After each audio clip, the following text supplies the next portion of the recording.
cinema é o conglomerado das outras artes. O cinema é literatura, mas é dramaturgia também, mas é música também, mas é pintura também. Não tem nenhum meio de expressão ou qualquer arte no mundo que consiga te colocar tão rapidamente em contato com outra cultura quanto o cinema.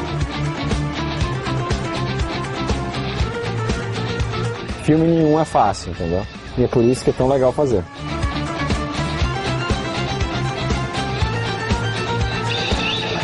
Não existe um bom e um mau filme. Existe o bom espectador e o mau espectador.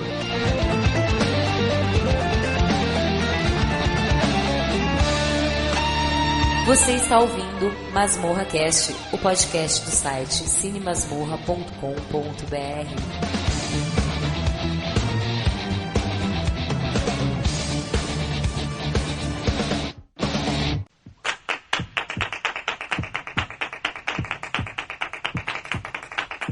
Pablo, ¿qué narices estaban haciendo esa mujer?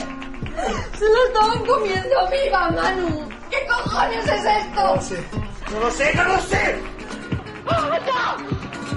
¡No! ¡No! ¡No! Como abras esa puerta, te mato. ¡Zorra!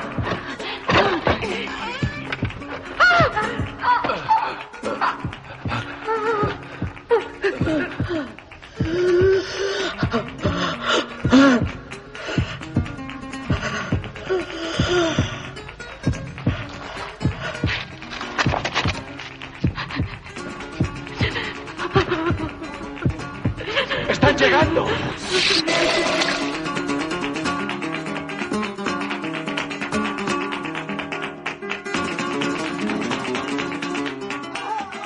Horror! Medo? É o horror! Sim!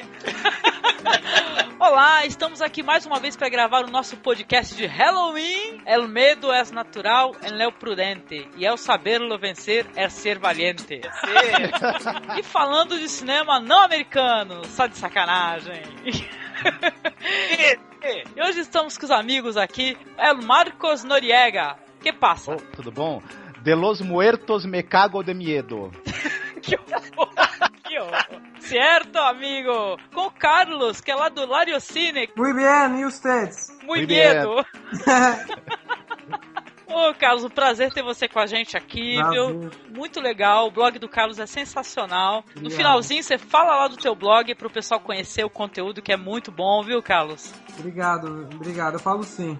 Tá bom, querido, obrigadíssimo. Com o nosso amigo Douglas. ¡Horrores! Si es que así, español, la garantía soy yo. Pero que sí, pero que no. Sí, fluente, muy fluente. Con muy miedo.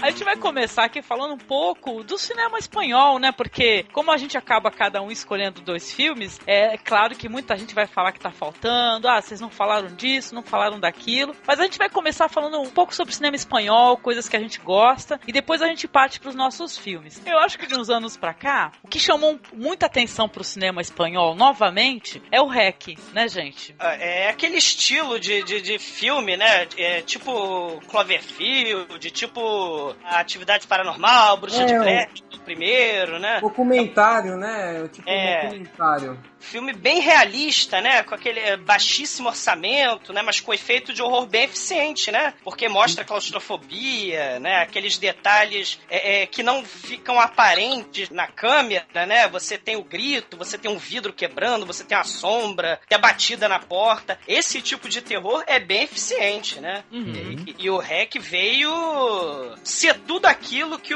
na minha opinião, o Bruxa de Blair tinha que ter sido.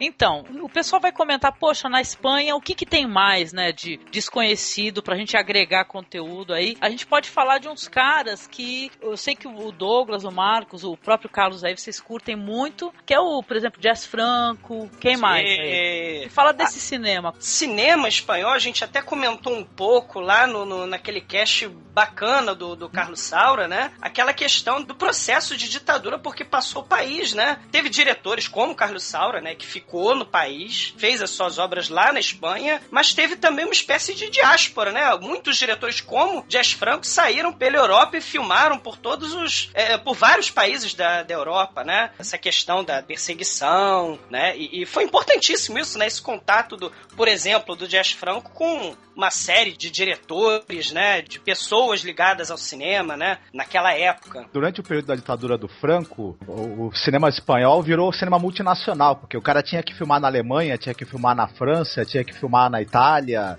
em qualquer lugar menos a Espanha. O cinema, por exemplo, de terror sofre muito porque ele é dado a excessos, óbvio, né? Faz parte do mise-en-scène do terror, o sexo, a violência...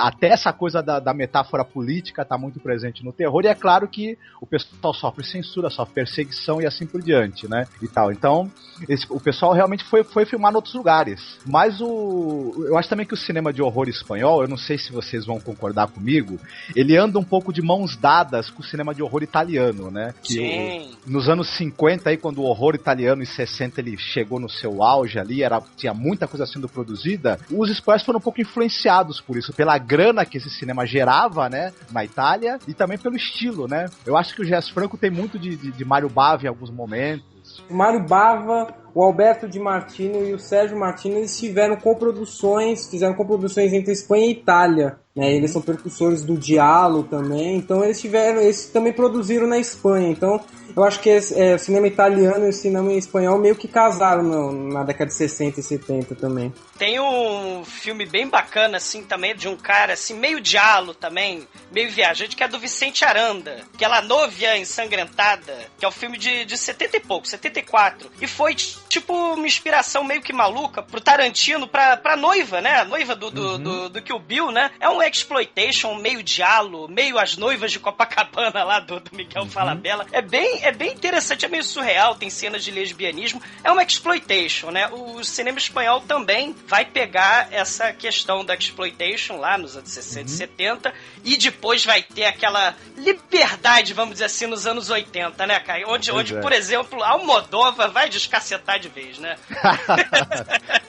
Com certeza. Não, e não dá pra gente falar de terror espanhol e não falar, por exemplo, A Pele que Habito tem muito disso, né? Do terror, né? Do horror, né? Do corpo, né? Também, né? E, cara, além da Pele que Habito, né? A gente, cara, vai ter, não sei, não é bem terror, mas é uma espécie de humor negro, né? Do Almodóvar com o Matador, com a Kika, sabe? E outros diretores que parece que também se utilizam dessa coisa cafona, de humor negro, né? Como o Dia da Besta, que são filmes mais recentes, né? O Alex de la Iglesia é sensacional, o Dia da Besta. Ótimo. Aí ele tem um filme que eu acho muito parecido, muita pegada de Almodóvar, que é A Comunidade, né?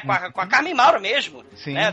Que ela tem que achar a tal do dinheiro, é perseguida pelo uma espécie de um inquilino ali, né? Com o Roman Polanski sendo perseguido com dinheiro. É bem interessante, é bem bacana. Humor negro, né? O Perdita Durango também, que tem um pezinho na necrofilia, né? Com o Javier Bardem, né? Que é bem legal também, a serial killer, né? E eu acho que... Opa, voodoo. Acho que a gente também não pode deixar de falar do Paul Nash, né? E tal. O Jacinto Molina, que ele queria fazer uma Hammer espanhola, né? Aqueles filmes que você se utiliza dos vampiros, dos lobisomens, dos mortos-vivos, da múmia, aquela salada divertidíssima, né? Sim, e tal. Você vê que tem muita variedade, né? Muita coisa bem diferente e variada nesse cinema espanhol, né? De susto, né? De medo, né? Eu não sei se o pessoal vai lembrar da série Kolchak, né? Que passava na TV e tudo. O Paul Nash, o lobisomem dele, é uma espécie de Kolchak que vira lobo, né? Algo assim, é muito legal. O próprio Jess Franco mesmo, né? E a gente só tá falando dessas fontes próprias mesmo da Europa mesmo, né? Porque o próprio Jess Franco, ele vai fazer filmagens tanto de filmes de vampiro, filme de diálogo, de exploitation, mas também vai pegar literatura como do Marquês de Sade, né? Vai fazer Justine e vai se aliar a uma série de cineastas e fazer mais de quase 200 filmes também, né? Uma variedade inacreditável, né? Jess Franco é a cara que faz. Sim. E eu queria aproveitar que o Carlos tá com a gente aqui, porque através do blog dele, da postagem dele sobre cinema espanhol, eu tive acesso a alguns filmes, tipo La Cabina, entendeu? Que, é de explodir o cérebro final do La Cabina. Sim, inclusive esse filme eu tinha até escolhido pra comentar, né? Que é um dos filmes assim que poucos filmes me chocaram assim. E esse é um filme assim simples, se passa dentro de uma cabine telefônica e o cara fica preso e você não sabe, aquela claustrofobia toda, e você não sabe o que é aquilo, se é sobrenatural, se é uma conspiração, e tem aquele desfecho atordoante, assim, pra mim é um dos maiores filmes de terror da história. Na minha opinião, La Cabine. Eu conheço esse filme também, e ele, eu acho, o interessante dele é que eu acho que ele começa como se fosse bem bobinho, sabe? Ele começa bem até como se fosse uma comédia de episódios. Isso. Acaba meio surreal, né? A história vai ficando surreal, né? Vai ficando claustrofóbico, a paranoia total, é aterrorizante mesmo. Aquela música, a profecia subindo. É Kafka puro, né? Sim. Me lembrou muito o conto do Kafka Diante da Lei, inclusive o desfecho, né? Lembra bastante. Processo, né? Inevitabilidade, né? O protagonista tá lascado, ele não sabe ainda, mas... E o ciclo se fecha, né? E o ciclo continua. É um filmaço, Carlos. Filmaço. Filmaço, legal mesmo. O diretor, que eu agora não me recordo o nome, ele foi homenageado pela Academia de Cinema Espanhol há 2 anos. Né? E se você ver, esse é o principal filme da filmografia dele. É um filme que dividiu assim, o cinema espanhol. Então ele foi homenageado com grandes méritos. Ele é bastante conhecido pelos profissionais lá do cinema da Espanha.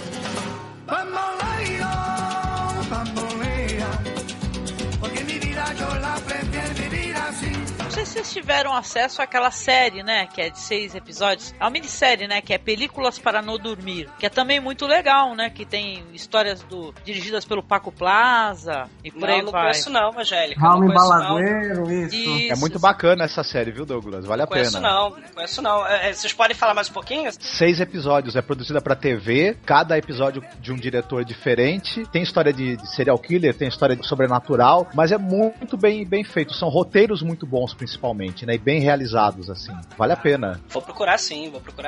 Tem o diretor do REC, né? O episódio que é o Para Entrar a Vivir, né, é muito bacana, né, que é do Jaime Malongueiro. Eles saíram até como DVDs, assim, independentes, né, na vendagem, né, não saiu como uma coletânea e tal, saíram uns DVDs, né, mas, poxa, é muito legal. Uma coisa, assim, relativamente moderna, eu acho que vale muito a pena o pessoal assistir. Tem episódio daquele Serrador também, né?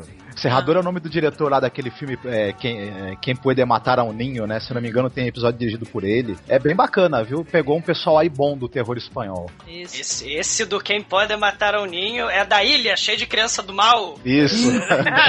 Meu Deus. Clássico.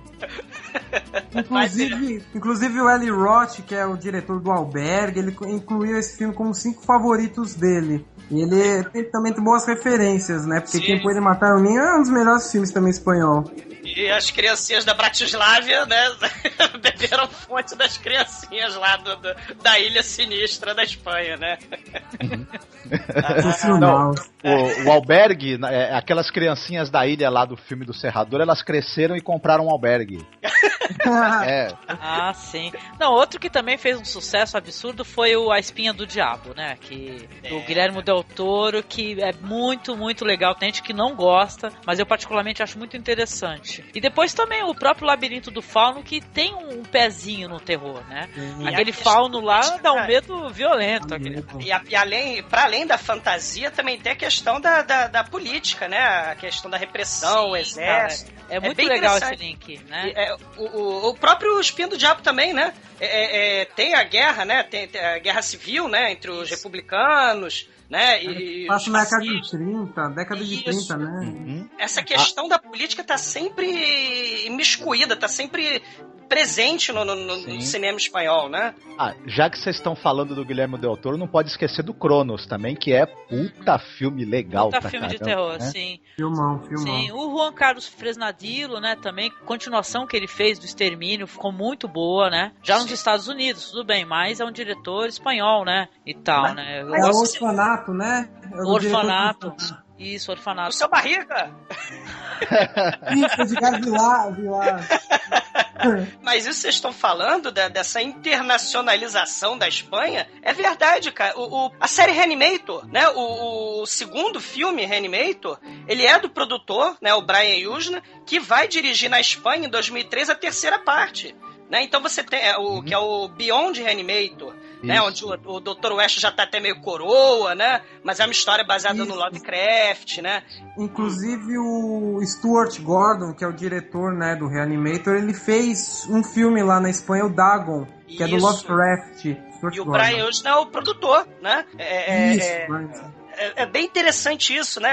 E também no Dagon tem um nerd de óculos, que é o protagonista, né? Ele vai parar na cidadezinha lá pesqueira, né? Com habitantes esquisitos e tal, né? Tem tentáculo pra todo lado, e a população é sinistra e tal, mas você vê a semelhança, né? Do Dr. West com o protagonista do Dagon, né? Também é um nerd de óculos, né? Que tem que lutar pela sobrevivência. Caramba, eu só queria assistir um filme que o Carlos recomendou, que eu não consegui de jeito nenhum, que é o Escalofrio, cara. Eu não consegui assistir esse filme. Isso eu não conheço. Eu não consegui, não. E a imagem que ele colocou é maravilhosa, que é um cara... É bem gore. Num freezer, entendeu? Aos pedaços. É, bem gore. É de possessão demoníaca, não é? Escalofrio?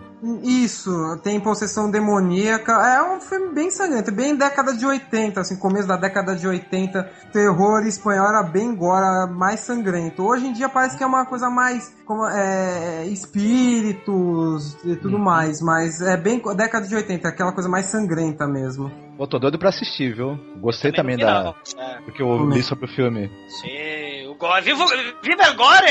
Viva! Viva o gore! Sim! A partir da década de 2000, né? O cinema, ele tá menos gore, né? Mas ele tem a questão, o apelo do sobrenatural. E, apesar terror psicológico, né? Terror psicológico. E com outros filmes bem interessantes também, que não se diria que seriam de terror, mas tem cenas tenebrosas e assustadoras, né? Além do humor negro presente, né? Como a gente falou rapidinho, né? Do Dia da Besta, né? O El Menor dos Males, né? E por aí vai, né? Sem mencionar também já a parte mais sobrenatural, que seria por exemplo, um filme de 2001, que é o Intacto, que eu acho Caramba, eu adoro esse filme, você não tem noção. É do Juan Carlos Fresnadillo, esse filme. Sim! Cara, esse filme é maravilhoso, entendeu? Adoro esse filme. Não é bem de terror, né? Mas tem essa questão do sobrenatural e tem as cenas de roleta russa, de gente correndo vendada na floresta pra tentar ver se é sortudo ou não, né? Tem as cenas impressionantes, cara. Eu adoro. A sorte e o azar é como se fossem personagens do filme, entendeu? Que eles passam de uma pessoa pra outra, entendeu? Através do toque, né? E tudo é muito foda. É quase Highlander, né? Só pode haver um, exatamente. É o filme número 2287 da filmografia do Max von Sydow, né? Acho eu. Viva Imperador Ming! Sensacional, muito bom.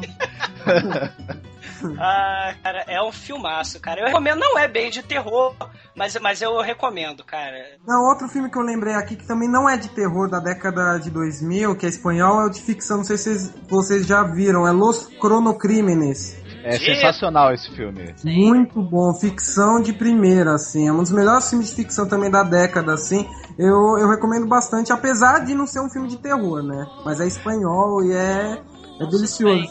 Aí, esse filme nacional, O Homem do Futuro, todo mundo que já assistiu Los Cronocrímenes fala que tem muita influência, entendeu? É muito influenciado por esse filme espanhol. Esse filme é do...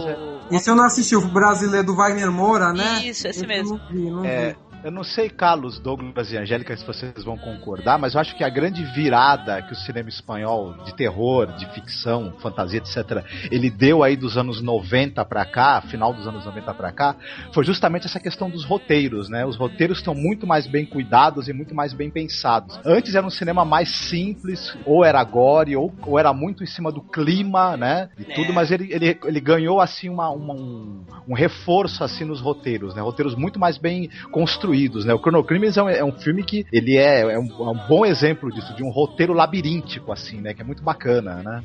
Exato. É filmaço. Diferente dos filmes lá do Armando de Osório, que são divertidíssimos, né? Dos zumbis templários, né? Sensacional. Muito engraçados. Eu tava me acabando de reassistindo A Noite do Terror Cego, cara. Muito bom. Não assisti aquele O Book Fantasma ainda, mas quero assistir. Eu não sei se é do mesmo diretor, mas tem um que é numa prisão, que é um livro, eles têm que procurar um livro, eu não sei se é desse mesmo diretor. São 3 presidiários, eu não tô lembrando agora o nome do filme, gente, aí vai ficar complicado. mas são 3 presidiários, eles têm que ir em busca de um livro demoníaco, né? Um pentagrama, um Necronomicon, algo assim. E é um filme espanhol também. Só que eu não tô lembrando agora, deixa pra lá, né? Não, mas quando tu lembrar, tu avisa, que me deixa curiosa. Pois é, mano. Não sei se é livro del sangre, uma coisa assim. Não lembro agora, infelizmente. Mas deixa isso pra lá. Ah, legal, então.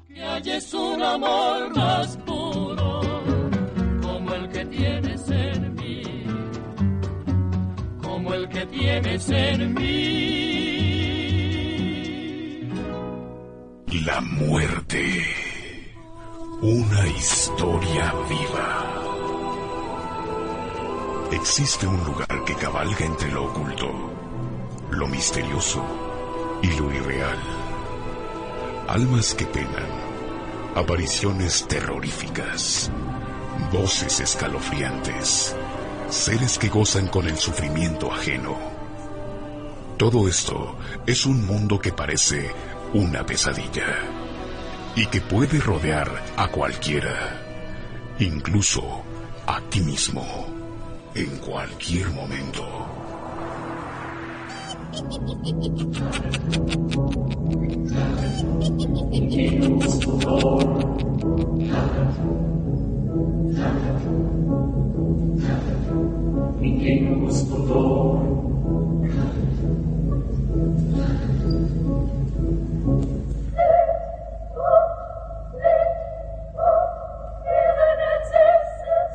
Conversar um pouco aqui sobre os filmes que a gente gostaria de recomendar, né? Cada um chama lá seus 2 filmes, né? Um por vez. Quem quer começar? Pode ser você, Marcos? Você pode começar? Então, vai lá.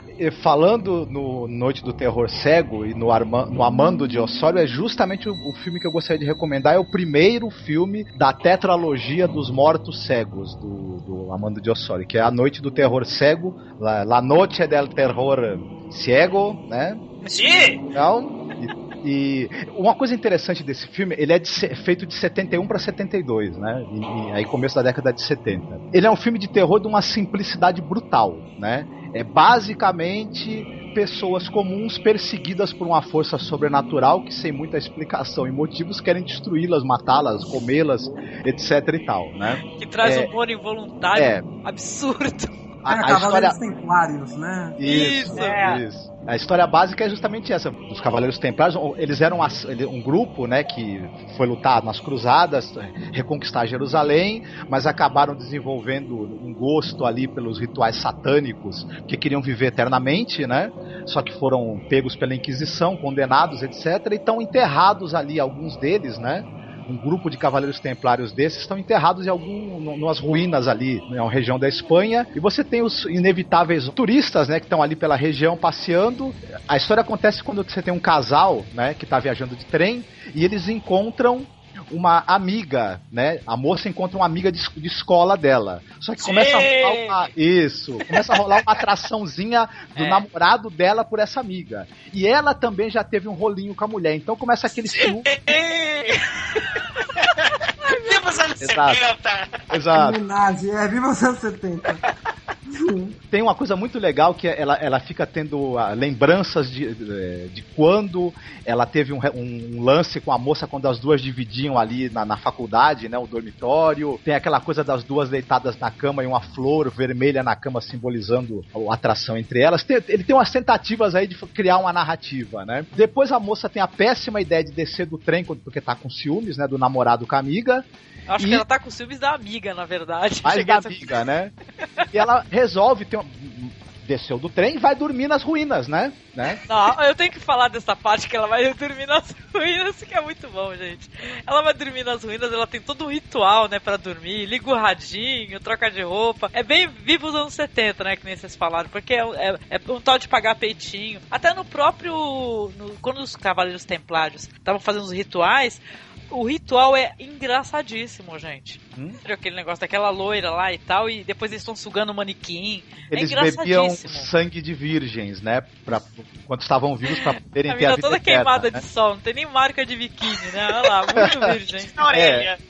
Essa é uma cena muito boa que mostra o ritual deles, né? A Angélica tem razão. A hora que arrancam a roupa da mina, a mina tá queimadinha de sol, né? Em plena Europa, né? Bom. É só topilés, E de escova, né? No cabelo e tal. Batom. Em plena Europa medieval. Bom, enfim, essas coisas acontecem, né? Mas eu sei que enquanto a mocinha tá lá dormindo, no cemitério, os mortos ali levantam, né? E uma coisa muito interessante que, como eu falei, o filme é muito simples, mas assim, o cara teve uma ideia muito boa, muito forte, que é, em vez de ser o típico morto-vivo, o zumbi e tal, são cavaleiros templários mortos-vivos, esqueletos sem olhos que localizam as pessoas através do som, que bebem sangue para continuar essa vida eterna muito desgraçada deles, que você vive eternamente como um esqueleto podre, né? Não sei que graça eles veem nessa vida eterna que eles têm, mas enfim. E as imagens daqueles esqueletos lá, vestidos com andrajos, com roupas podres, montados a cavalo durante a noite, com aquele pianinho martelando na sua cabeça, é um negócio que é muito simples, mas é perfeito. Ficou icônico aquilo, né? Pra quem assiste, virou um ícone do cinema espanhol e mundial aquilo, né? Aquela imagem dos cavaleiros templários mortos-vivos cavalgando à noite, indo atrás das vítimas para sugar o sangue delas, né? Referência virgens desamparadas, né? Não, eu acho que eles até, no caso aí do filme, né, eles saem atacando todo mundo, porque já perceberam que não tinha mais virgem, né, quando eu acho que eles voltaram à vida já nos anos 70, não tinha mais nenhuma virgem com mais de 20 anos, né, então eles falam, o que vê a gente traça, né.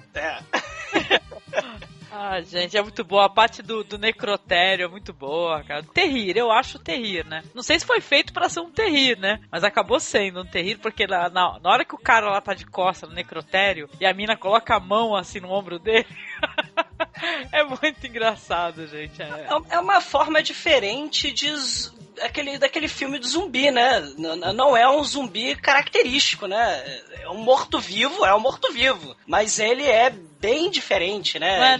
Não é nem Lúcio-Fucci, nem é Romero, né? Exato. Exatamente. Tem identidade, né? É espanhol.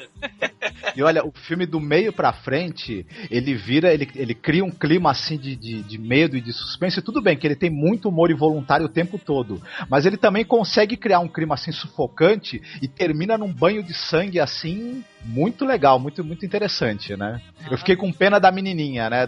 Porque entregando um pouco parte do final, eles vão atacar a moça, depois os amigos da moça vão atrás dela, vão ser atacados também, e só que vai chegar uma hora em que eles vão conseguir atacar um trem cheio de pessoas, os mortos-vivos, né?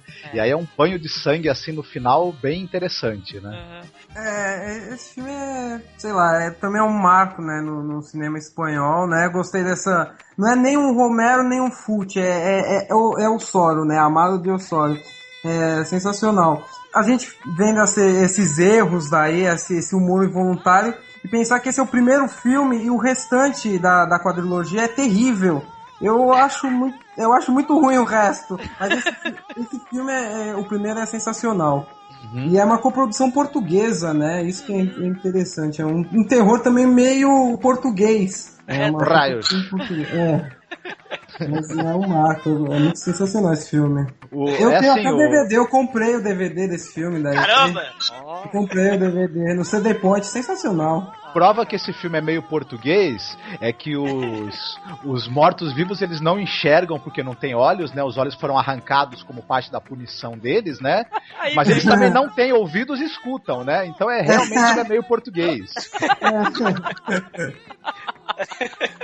E são esqueletos que bebem sangue, né? E continuam esqueletos. Bem, é meio português mesmo, mas é muito bom, com certeza. Padre, quiero confesarme. Dime lo que has hecho, hijo. Nada, padre. No he pecado, pero voy a pecar. Voy a hacer todo el mal.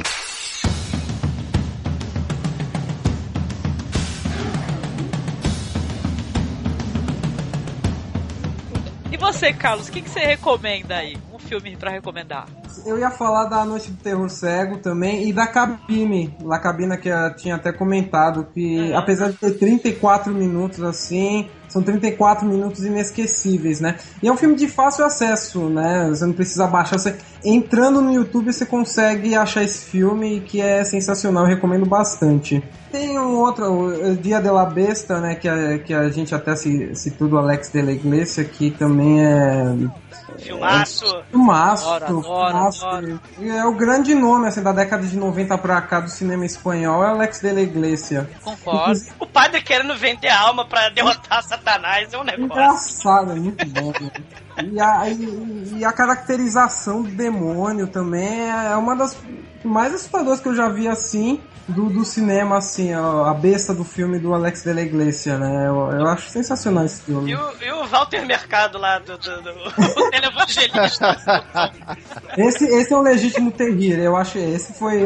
É meio comédia e meio terror mesmo, esse filme. Esse filme tem um plus absurdo, cara, absurdo, que tem que tirar esse frame e colocar no banner aí, que é o moleque endemoniado, que o cara vai tirar o demônio, e o moleque tem o pôster da Xuxa! Nossa! É uma mistura de, sei lá, de Walter Mercado com quem, meu Deus? Com sei lá, com pastor, sei lá. A primeira brincadeira, que é um padre tendo que cometer muitas atrocidades, né? O filme já começa brincando com isso de uma maneira muito legal. Um dos heróis também é um metaleiro retardado, né? Muito bom aquilo. Representa a maior parte dos metaleiros que a gente conhece, cara. Não, tranquilo. São os heróis mais improváveis que você pode ter num filme. Um metaleiro salvando o mundo, né? Salvando o mundo, enfrentando a besta, né? E um padre que tem que fazer maldade pra impedir o anticristo, né? E o televangelista, né? Televangelista pilantra, né? É muito bom. E o padre, cara, o padre vai cometendo sequestro, ele vai assassinando, ele vai roubando, passa por tudo. Sabe? É muito bom isso, cara. Muito legal mesmo. Filmaço. Essa é a minha recomendação aí, o Dia da Besta.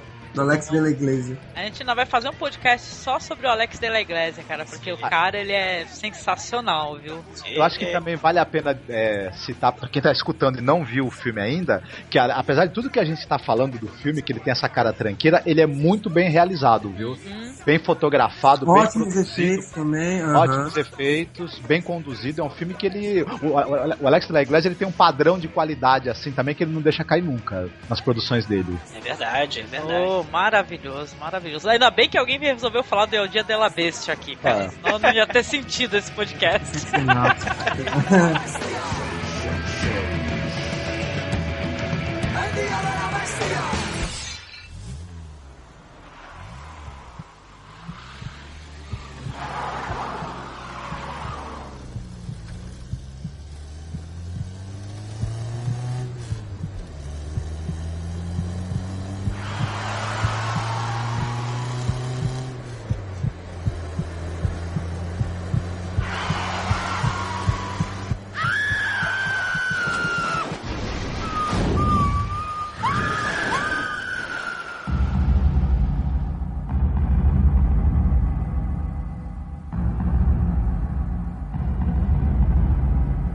Você, Douglas, o que você vai trazer pra gente aí, querido? Então, como amante do gore, né, a gente vai... Sim! A gente vai puxar a trilogia do gore, né? A que eu mais gosto, né? Tem um que é do escultor, que eu esqueci o nome do filme. Gênesis. Que é a Gênesis, né? Tem o do escultor, tem o primeiro que ele fez. The Awakening, né? Isso, o Despertar. Mas o que eu mais gosto, e é o que fica para a posteridade, é o Aftermath, cara, que é de 93, cara. Com cenas... É um curta, né? Todos são, né? Mas com cenas, assim, hiper realistas de gore, de desmembramento, mutilação no necrotério. Tem necrofilia. Se você mostra esse filme pra alguém, eu te juro, a pessoa olha pra ti, ela te mede de cima a baixo e fala, você eu não quero mais a tua amizade, entendeu? É verdade. Sério mesmo.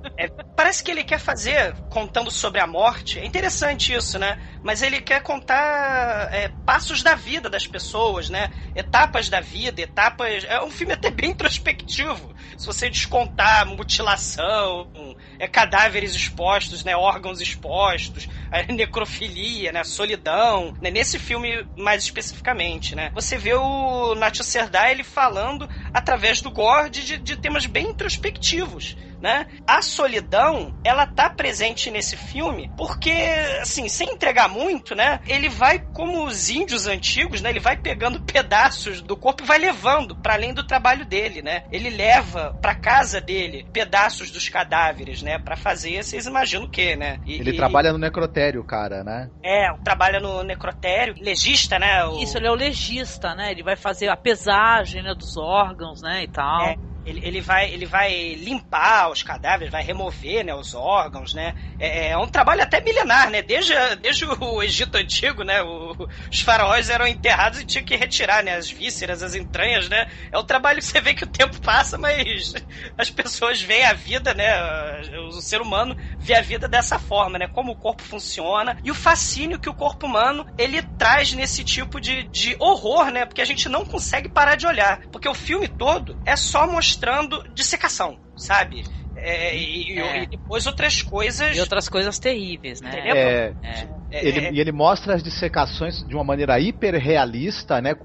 O filme, tecnicamente, ele é brilhante, né? Porque você, a todo momento, você acredita que você está vendo corpos de verdade serem dissecados. Tá o nível técnico, né? Exato. O pessoal tem de maquiagem, de uso de modelos, etc. assim, né? Dá pra fazer um paralelo com aquele filme Necromantic também? Sim, é isso que eu ia falar. Tem no final desse curta que eu tenho, tem uma entrevista do Jorg Buttgereit, que é o diretor do Necromantic, né? E ele entrevista o Nacho Cerdá, eles falando justamente desse problema que um tipo de filme com esse tema tem de ser distribuído, né? E eles falam do processo de filmagem, até o Nacho Cerdá, ele fala em um momento que a equipe, pra filmar a cena específica da necrofilia, parte da equipe saiu, foi filmado em um take só, as pessoas não aguentaram, o clima é muito pesado, até pelo ambiente claustrofóbico que é, né? Aquela sala de legista, de autópsia, né? E aí tem entrevista do Buttgereit fazendo comparação justamente do Necromantic com o Aftermath, né? E eles conversando sobre os problemas de se exibir um tipo de filme como esse, de distribuir, de produzir e inclusive de ser apreciado, né? Porque não é um público para esse tipo de filme, não é um filme para todos os gostos, né? Não, tanto, Douglas, que o pessoal elogia muito o Genesis e tal. O primeiro curta também o pessoal elogia, que é um trabalho que ele fez, acho que em escola mesmo, né? Com amigos. Tem ele, né? Até bonito, é poético a maneira como é intitulado, né? O primeiro é o momento entre a vida e a morte, o segundo é o limite extremo entre o sexo e a morte, e o terceiro é o desejo intenso que regenera a vida. É extremamente poético, né? Sim, é a visão da vida, né? Mas assim, eu prefiro, como amante do gore, sim, como não, eu prefiro o Aftermath. E tem uma atuação sensacional do Xavier Colombini, né?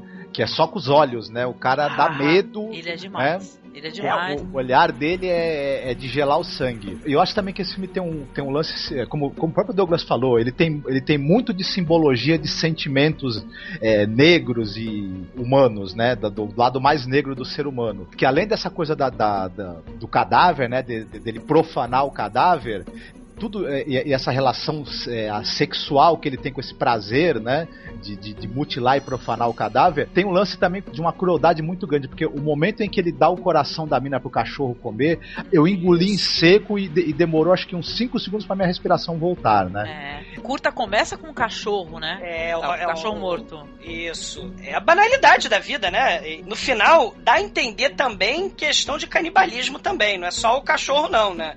Bem pelo finalzinho mesmo, ele tem lá o obituário e tem um prato, né, de ensanguentado também do lado, né, com os obituários, ou seja, é aquela história do simbolismo mesmo, do próprio que os indígenas faziam, né, do canibalismo, né, a força vital e o que quer que seja, né, o que signifique, porque a morte fascina, né, você ter o cadáver exposto na sua frente e ele não vai se levantar, né?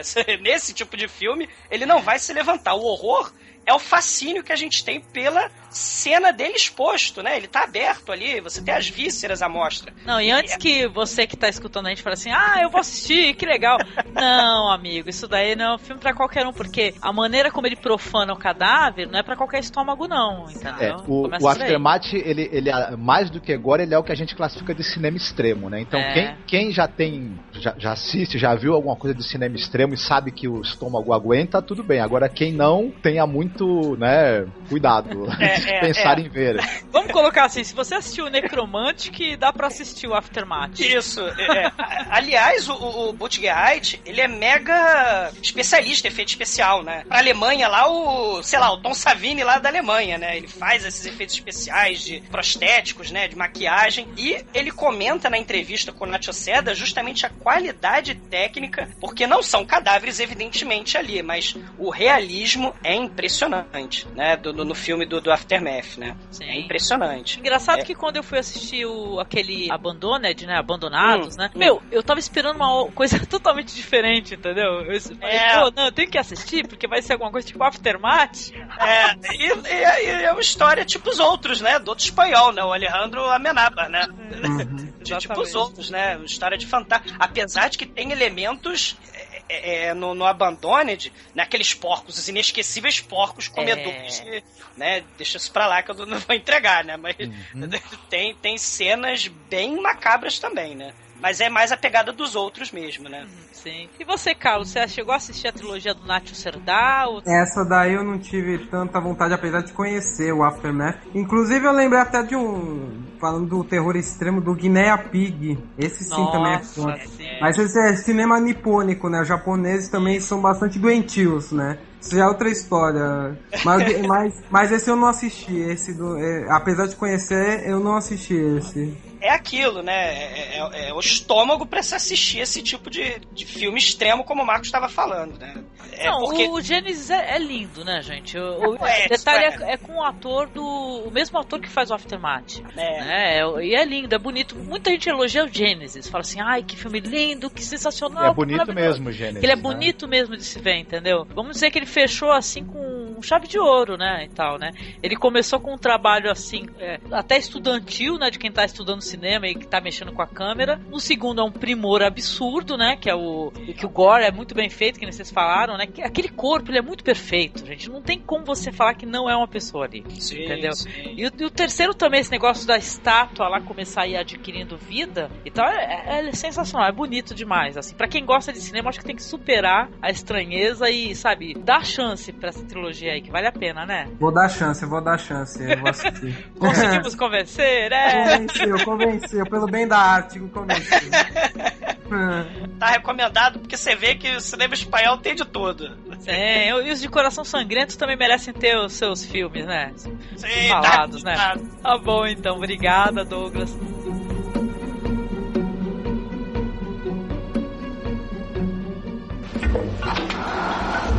Detrás de ti hay otra dimensión.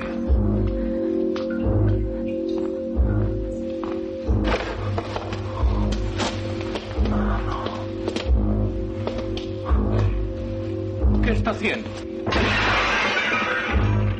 Atrévete a descubrirla. Oh, and don't forget, during the projection, don't speak to anyone you don't know.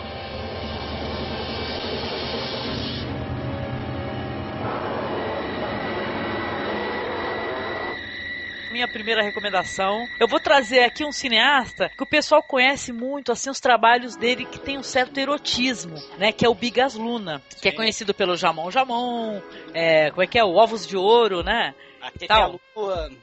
As Idades de Lulu, né? Filmes eróticos, né? E tal. Caramba, Bigas Luna, se você for assistir esse filme dele, não é exatamente erotismo. Ou uma espécie de erotismo. Vamos ver se eu consigo, né, colocar isso aí. Então, esse filme é de 87 e ele é com aquela atriz que, ela fez o... Caroline!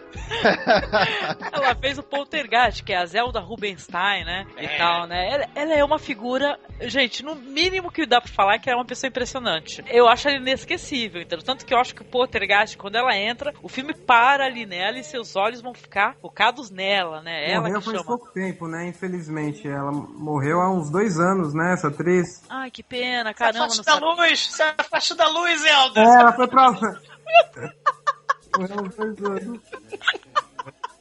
Ah, Douglas. Horror. Se afaste da luz, falou bem. Então, mas a questão é que, assim, é a história de um cara que ele é oftalmologista, né? Ou ele é assistente de oftalmologia.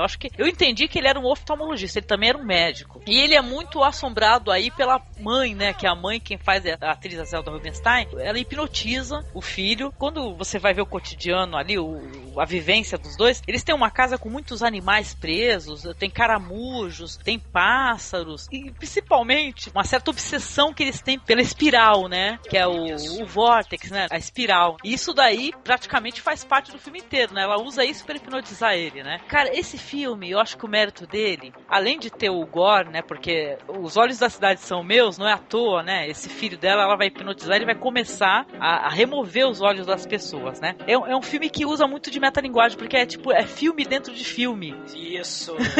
Muito espetacular. E o diretor, ele vai brincar com isso o tempo todo. Vai ter um momento que o filho dela, ele vai querer se afastar ali das ordens dela, vai começar a querer fazer os assassinatos por conta, e ele vai pro cinema, e no cinema o pessoal tá assistindo um filme onde também vai entrar um assassino no cinema, entendeu? E tem horas que você vai ficar perdido, você não sabe o que tá acontecendo no filme que eles estão assistindo, a plateia que tá ficando nervosa é a plateia do filme que você tá assistindo. Meu, o filme te dá um nó no cérebro muito foda, é muito bom. E começa de um jeito, né, Douglas, que é muito legal, que ele começa com um aviso, ó, se você começar a se sentir mal e tal, você não fale com a pessoa que estiver sentada do seu lado no cinema. Eu não sei se vocês repararam, mas vocês lembram do William Castle, aquele diretor maluco dos anos 50? Sim. Ele tem um filme chamado The Tingler, né, estrelado pelo Vincent Price, que tem um monstro, né, que também é o medo no coração das pessoas, né, é o medo encarnado. E o William Castle é aquele diretor maluco que costumava colocar cheiro no cinema, ou dar choque nas cadeiras, né, dava choque para as pessoas terem aquela sensação real do terror, do pavor no cinema. É muito trash, é muito trash. E o The Tingler tem um aviso muito parecido, só que ao invés do Bigas Luna, né, que o Bigas Luna, ele fala para os fracos saírem do cinema, né, no William Castle, porque o filme era muito farofa, muito galhofa, muito tosco, né, ele fala, não, fiquem no cinema e se vocês tomarem um choque, por favor, gritem para avisar que vocês estão tomando choque, gritem por suas vidas, então era um caos. E tem uma cena muito parecida desse filme do The Tingler, que tem essa criatura do mal, ela entra no cinema e promove o terror e destruição lá no cinema, né? Então as pessoas começam a gritar, sair correndo dentro do cinema e tá passando um filme de terror também na tela. É muito parecido, é bem interessante isso, né? É uma homenagem muito bonita ao terror pastelão galhofa do Bigas Luna, mas travestido de uma psicologia, né? Porque é hipnose, né? É bem interessante esse filme do Bigas. É filmaço. A Angélica, pra variar, trouxe um filmaço, cara.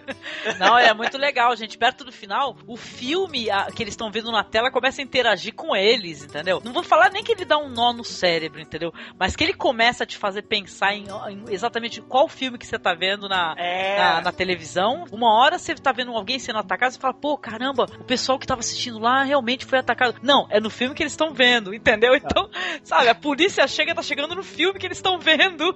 E você não sabe se é realidade, né? Se mistura com a ficção, você não sabe. Esse filme é ideal pra você ver dentro do cinema, né? Foi isso que o Marcos falou, caramba, esse filme é pra ver no cinema, gente. Quem teve essa sorte de assistir Os Olhos da Cidade São Meus no cinema, né? Acabou ganhando uma terceira interpretação, que você ficou com medo de quem tava do teu lado, né? Exato. Pois é, não, e spoiler ou não, cara, no final, quando os créditos passam na tela do cinema do filme, você fala, puta que pariu! Você fala assim, caraca, o Bigas Luna, tu é foda. Porque, meu, os créditos é na tela do filme que eles estão vendo, cara, é muito legal. E uma coisa engraçada, são 3 filmes, eu digo que são 3 pelo seguinte, porque você tem a história do cara que retira os olhos, essa história, ela funciona sozinha. Você tem a história do assassino que tá matando o pessoal a tiros no cinema. Essa história, ela sozinha, ela também funciona. E essa terceira história que é criada pela junção das duas, pela interação das duas, funciona também. São como se fossem 3 histórias amarradas e que as 3 funcionam muito bem, né? É um verdadeiro, assim, exercício de metalinguagem mesmo que o filme tem. Cara, assim, a mãe maluca, né, a Zelda... Caroline, né? Ela vai hipnotizando o filhinho dela, mas tem cenas de quase, sei lá, 10 minutos durante a projeção da sessão do filme de hipnose. Então você tá hipnotizando o Bigas Luna, tá querendo hipnotizar os espectadores do cinema, cara. Exatamente. Isso é muito legal. Tanto que a menina fala assim, olha, eu tô começando a ficar tonta, eu tô me sentindo mal. É uma experiência. Os ruídos, os barulhos, as sugestões. É o medo, é o poder da sugestão, né? Pra causar medo. É genial, cara, é genial. É diferente do William Castle, que usava choque físico, né? Ele não, tá usando o poder da sugestão, da hipnose, né? O outro não, tá te eletrocutando pra você ficar com medo, né? As cenas de hipnose, como foram destacadas, aí, ó, o pêndulo. Genial, o Bigas Luna é um cinema meio autoral também, né? Tem uma pegada muito autoral. E é o descobridor de grandes nomes, né, do cinema espanhol. Então o cara tem crédito mesmo. O Marcos fala que ele foi o primeiro a mostrar a bunda da Penélope Cruz. Nossa, na época magrela dela, né? Isso. Jamon, né? Jamon. Isso. E foi o primeiro a mostrar o bingolim do Javier Bardem também. Então, pode... Foi você que falou. Acho que fui eu.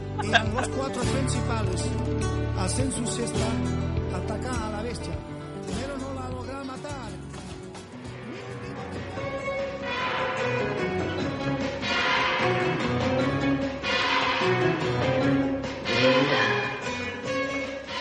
Linda, ich rufe dich.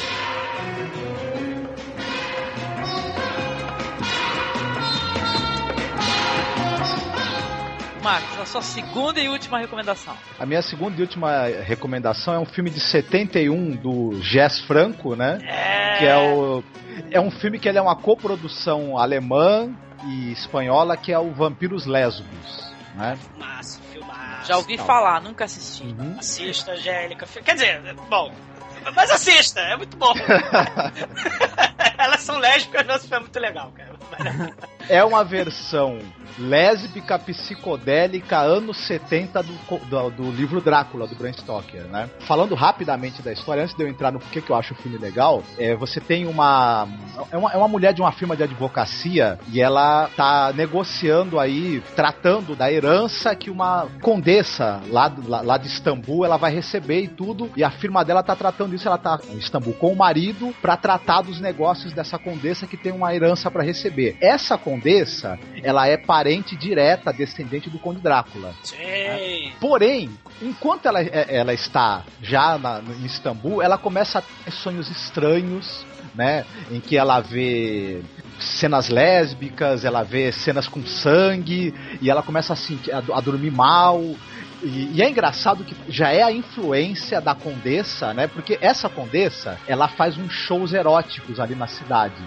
Shows eróticos lésbicos e vampirescos, onde ela simula, quer dizer, o público acha que ela tá simulando jogos eróticos em que no final ela suga o sangue das mulheres. Na verdade, ela suga de verdade, né? Porque ela é uma vampira, né? Isso foi imitado 1 milhão de vezes depois, né? Mas o Jess Franco foi o que acho que usou primeiro essa ideia do show de vampiros que você acha que é de mentira, mas é de verdade, né? É espetacular, cara. É espetacular. Eu não tenho palavras para esse filme. É muito bom, cara. Douglas, o elo que essa vampira já tá influenciando mentalmente, já tá hipnotizando à distância, né? Essa mulher, essa advogada que vai tratar dos negócios dela, isso é simbolizado por uma pipa vermelha que fica aparecendo no céu. Olha, não sei se é ao mesmo tempo criatividade e cara de pau, né?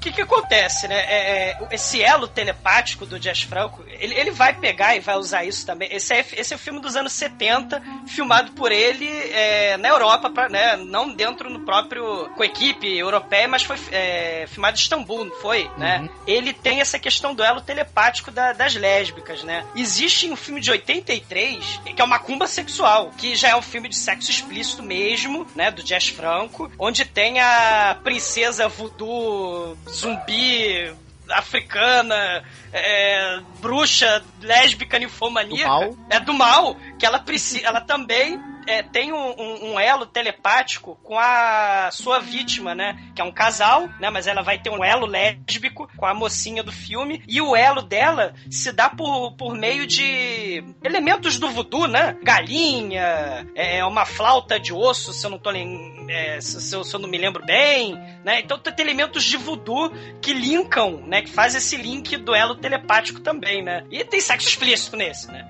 Que aí já anos 80, já acabou o franquismo, tá tudo liberado, né? Pois é, porque esse filme, diferente desse outro que você citou, Douglas, esse filme do Jess Franco, ele é um filme até classudo, né? Você tem bastante... né? Não é meio, assim, surreal, né? Isso. Ele tem bastante cena de sexo sugerido, mas é tudo, assim, light, eu diria. Até não é um filme que tenha muita violência. Os elementos de sobrenatural são colocados, assim, aos poucos, né? De maneira bem econômica e muito simbólica, né? Por exemplo, onde a vampira tá e onde essa mulher que ela tá perseguindo, né? Por quem a vampira se apaixona, onde ela vai, ela é perseguida por um escorpião, né? O escorpião vai andando onde ela tá indo, né? Que é o símbolo da predadora, né? Tanto a predadora sobrenatural quanto sexual, que é a vampira, que tá atrás dela. Do nada, assim, você tem momentos em que tudo fica vermelho, né? Você tem muita cor vermelha no filme. Então é um filme também que ele brinca muito com simbologia de a imagem, né? A cor e esses animais, esses predadores que ficam aparecendo aí no filme do nada, pra simbolizar toda essa situação. Outra coisa que eu acho legal é que a vampira também, ela não é um personagem tão plano. Ela é uma vampira solitária, meio depressiva, ela tá buscando o amor, tá buscando encontrar alguém que a compreenda, porque ela também se tornou vampira numa situação em que ela estava sendo estuprada 200 anos antes por soldados. O Conde Drácula, que é o tio dela, se eu não me engano, chega e salva ela, mas vampiriza ela, e ela tem um certo ódio dos homens, né? E uma solidão, porque ela foi vampirizada logo depois de ser estuprada por um monte de gente, né? Então, quando ela conhece essa mulher aí, que essa advogada, ela acaba encontrando uma certa ternura, né? O amor que faltava pra ela, né? Exato. Você falou dessa questão do predador também. Tem um outro filme que já não é espanhol, mas é do Jess Franco também, que é o Mary Cook e a Killer Tarântula. Tarântula assassina. Ela é uma tarântula e ela é muito trash, cara. Mas é um filme pornô, né? Jess Franco. Mas a tarântula assassina, ela se transforma numa viúva negra lésbica e ela está assassinando as pessoas também. Mas é muito trash. É direto pro vídeo. Eu preciso assistir. É Mary Cook The Killer Tarântula. Vou comprar. Mas também tem essa questão da mulher predadora, né? Da fêmea fatal, né? Assassina e tal. Cara, é Jess Franco, cara. É muito legal, cara. Vale a pena. Eu vou assistir, eu vou acabar assistindo. Eu tenho, se vocês quiserem, eu faço pra vocês. Foi bem recomendado. A outra coisa que tem no... Outra coisa que tem no filme é o seguinte, dá-lhe música psicodélica, né? Sim. É por isso que eu falei do Dario Argento, cara, por causa da questão da música. A música nesse filme é muito bem empregada, né? E mescla com as cenas surreais de sonho, nas cenas oníricas, né? As cenas de amor sugerido, né? Vampira com a advogada. É muito interessante, cara. Ou pra variar, outro filmaço. Vocês, pra variar, recomendando filmaço. Quando você tem um momento em que aparece alguma coisa mais sobrenatural ou alguma distorção da realidade, essa música psicodélica, ela vira uns sons meio distorcidos, né? É bem interessante. Sim. Danados, eu vou ter que assistir agora, eu quero ver isso. Cara, mas é filmaço, Angélica. Jess Franco.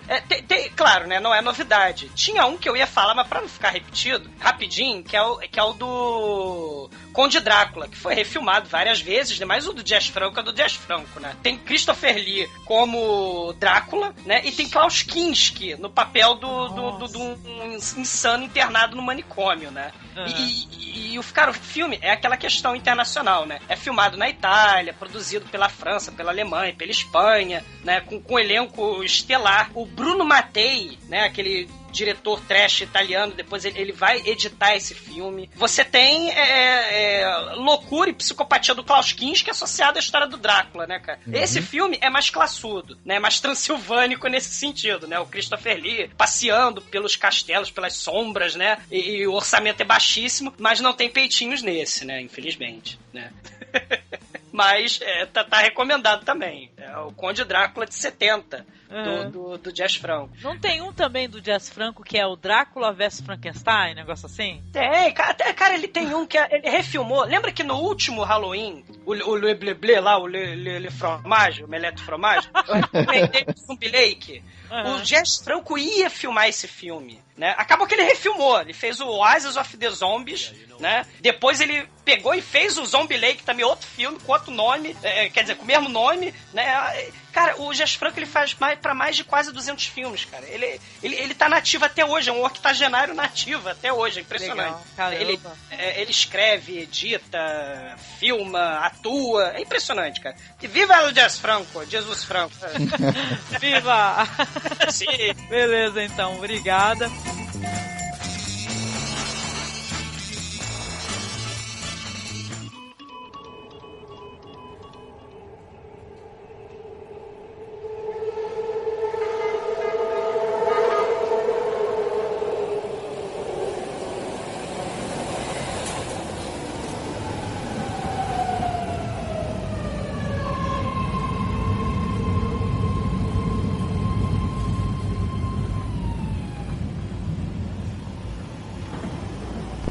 Atención, señoras y señores.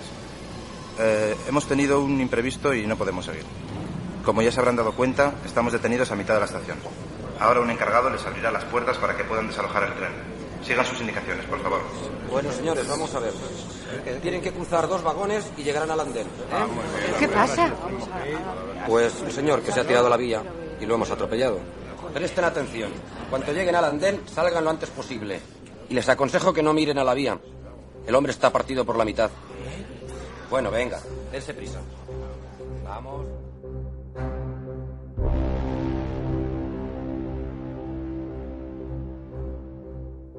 Agora é o Carlos, né, Carlos? E aí, recomenda mais um filme aí. Bom, eu vou sair um pouco da década de 70, né? Vou vir pra década de 90. Eu lembrei de um filme agora do Alejandro Amenábar, que é o primeiro filme dele, né?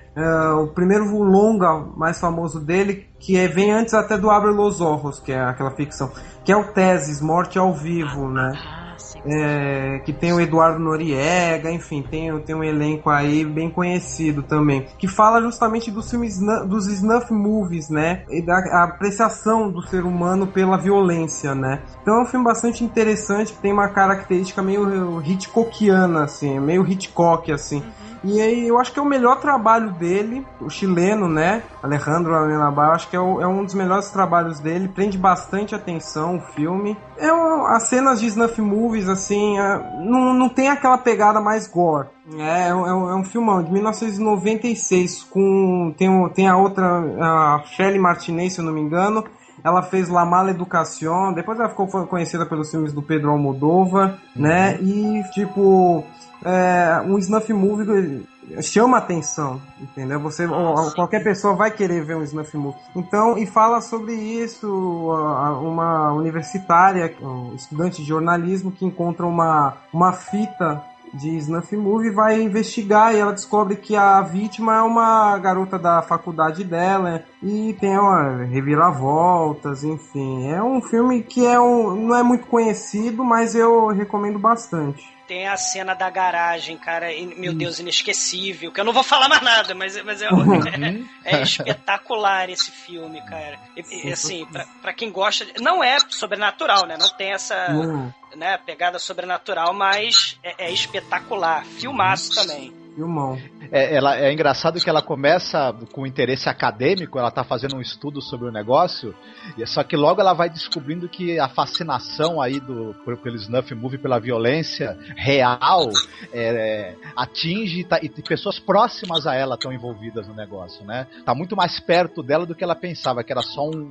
um objeto de estudo, não é, né? Coisa bem interessante mesmo, bem bacana esse filme, viu? A primeira cena, assim, é uma coisa bem incrível, assim, a primeira parte, que é no metrô. Né, ela tá no metrô, aí parece que parou o metrô na estação, parece que alguém foi atropelar, alguém se jogou, né, e tem aquela fixação dela querer ver aquele corpo lá. Então já começa assim, a fixação do humano em ver a violência. E eu acho essa cena a primeira que ilustra o filme inteiro, assim, essa cena, o começo do filme. A curiosidade pelo mórbido, pela violência, pelo macabro, né? É bem Videodrome mesmo, né? Bem Videodrome. Acho que é um excelente trabalho do Alejandro Amenábar, que é chileno, né? Conterrâneo do nosso Jodorowsky, Alejandro Jodorowsky. Mas o Teses é uma ótima recomendação, viu? É um filme que até ele é mais ou menos conhecido, né? Acho que muita gente que acabou conhecendo o diretor por outros filmes foi buscar esse, né? Mas quem ainda não viu, corra pra assistir, que é um filme muito bem feito, muito bem dirigido, o roteiro é bem construído e tal, e acho até que ele não tem todo o reconhecimento que ele merecia, esse filme, viu? Não. Aí dentro da filmografia do cinema de gênero dos anos 90, viu? Atmosfera, clima, isso, filmaço, né? Aquele nerd da fita, né? Sempre tem que ter o nerd, né? Que sabe, o nerd do mal. O nerd da fita sinistra. Sempre tem que ter um, né? O Douglas é o nerd da fita, cara. Sim, mas não espalha que é segredo. Segredo. Legal.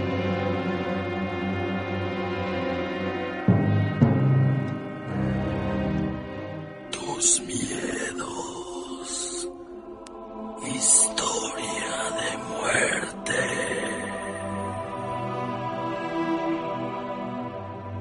Juan y Marco eran dos hermanos que trabajaban cuidando ganado a la gente que vivía en la hacienda de Peñuelas. Hoy, construcción derruida por el paso del tiempo y la mano del hombre.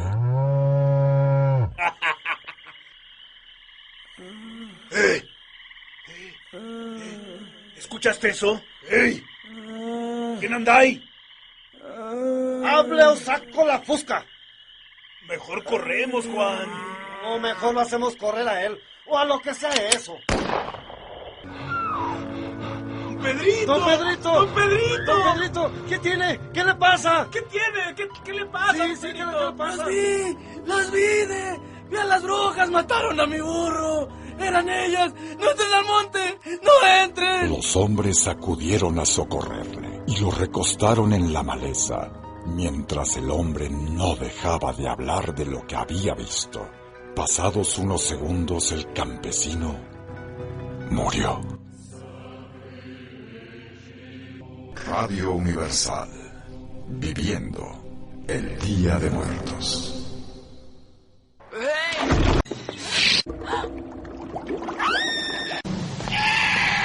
Scumbag! Son of a bitch!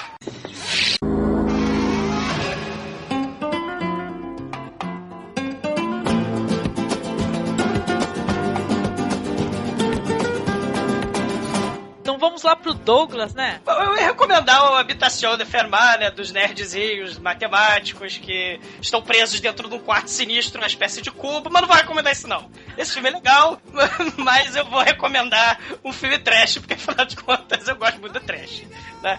Que é o Slugs, La Muerte Viscosa, que é um filme de 88 do JP Simon, cara, que assim, é uma coprodução americana e espanhola. Tá? Assim, que a gente tem. Esse filme vai tentar homenagear de forma trash todas aquela sorte de filmes de sapo assassino, piranha assassina, crocodilo assassino, tubarão, por aí vai, né? A gangue dos Doberman, o que for mais, né? É uma paella de... Sim. O Slugs La Muerte Viscosa cara, é muito tosco, é uma tosqueira que tem locações em Madrid e em Nova York. O filme se passa nos Estados Unidos, tá? E ele é um filme tipicamente anos 80, né? Que é uma cidade do interior, onde o protagonista fala, tá tendo um problema aqui, a cidade tá sendo infestada por lesmas mutantes assassinos. E ninguém acredita. Né? Por que será, né? Ninguém acredita, né? É aquele clichêzaço típico, aquele filme anos 80 é típico, né? E claro, temos lesmas assassinas mutantes carnívoras que matam sem dó nem piedade, né? O que elas têm de lentas, elas têm de impiedosas, cara, porque, cara... Já matam devagar. Com requinte de crueldade. Cara, é um filme muito tosco, muito. Porque a lesma tem cenas, assim, o filme é gore, tá? O filme é muito trash e tem cenas inacreditáveis de morte de gente, né? Inclusive, tem um velhinho que resolve quando entra, um jardineiro, né? Afinal de contas, ele tá com um filme de lesma, tem que ter uma estufa, né? Ele tem a brilhante ideia de cortar a luva com a tesoura de jardinagem, não dá certo, ele cai no meio dos vasos e acaba furando o fio. Não sei se as lesmas roeram só de sacanagem. Mas explode. Tá foda, eu tô morrendo de rir aqui que eu tô mutando. A estufa explode. E claro que nesse filme a gente também tem jovens libidinosos, né? Que são castigados por quererem fazer sexo em filme como esse, né? As lesmas, quando eles estão entretidos lá no ar, as lesmas se multiplicam embaixo da cama deles, cara. Eles são devorados por lesmas suspensas, sanguinolentas e carnívoras, cara.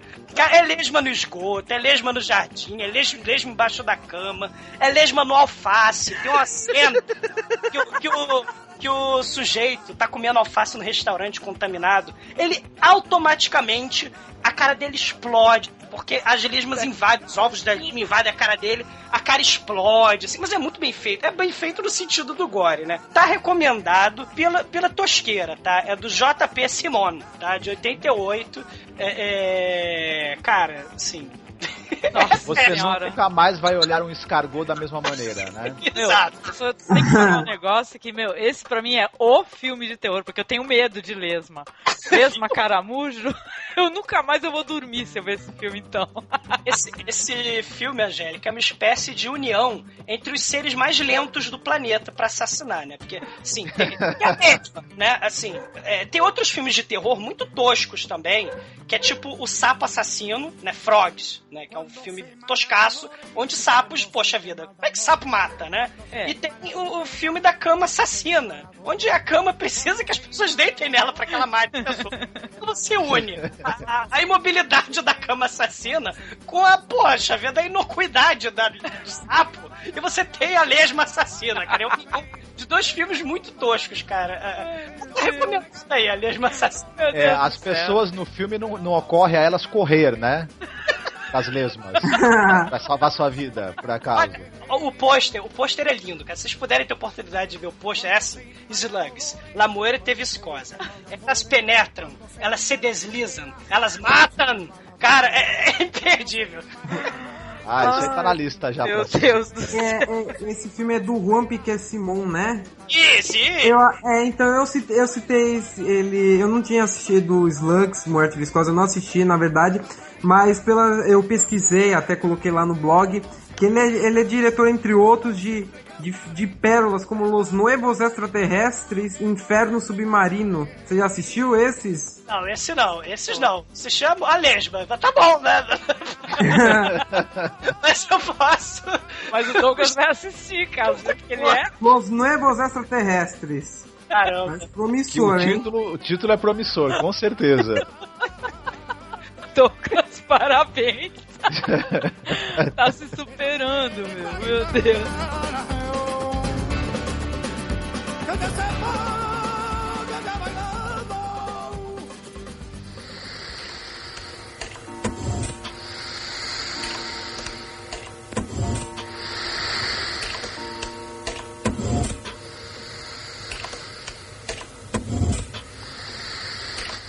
Ya era de noche. Por la mañana habían traído, como siempre, un nuevo cargamento de niños entre 6 y 12 años. Debíamos tan solo hacer las pruebas de sangre para luego distribuirlas según los grupos sanguíneos. La mayoría de ellos, sin embargo, llegaban ya contaminados con la epidemia y nos limitábamos a eliminarlos.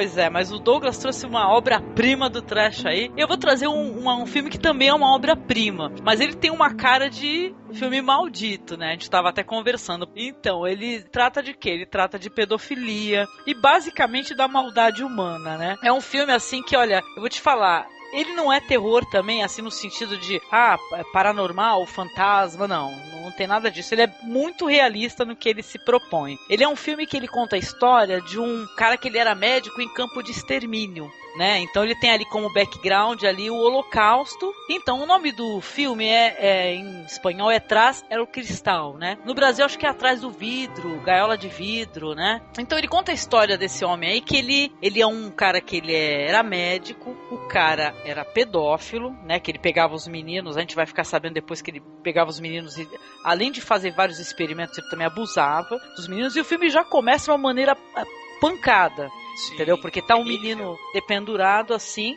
né? E tal, ele tá ali fotografando, ele tá olhando o menino, e ele termina dando uma porrada e ele resolve se suicidar, o cara. Só que o maldito do cara, ele não morre.